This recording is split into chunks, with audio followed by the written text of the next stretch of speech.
હળવદમાં સગીરાનું બાવડું પકડી છેડતી કર્યાની ફરિયાદ નોંધાઈ। હળવદ વિસ્તારમાંથી આરોપી અરજણભાઈ ઉર્ફે અજોત જીવરાજભાઈ રહે હળવદવાળા વિરુદ્ધ હળવદ પોલીસ સ્ટેશનમાં ફરિયાદ નોંધાવી છે કે ગત તારીખ 1/1/2024ના રોજ આરોપીએ ભોગ બનનાર સગીર વયની હોવાનું જાણતો હોવા છતાં પણ ફરિયાદીની સગીર વયની દીકરીને બાપા સીતારામની મઢુલીની બાજુમાં આવેલ તલાવડીની સામે આવેલ હીરાવાડી પાસે બાવડું પકડી શારીરિક અડપલા કરી તેમજ બીભત્સ માંગણી કરી છેડતી કરી હતી, જેથી આ બનાવ અંગે ભોગ બનનાર સગીરાની માતાએ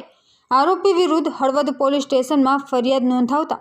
પોલીસે ફરિયાદના આધારે આરોપી વિરુદ્ધ આઈપીસી કલમ 354 એ પોક્સો એક્ટ કલમ 12 હેઠળ ગુન્હો નોંધી ધોરણસરની કાર્યવાહી હાથ ધરી છે।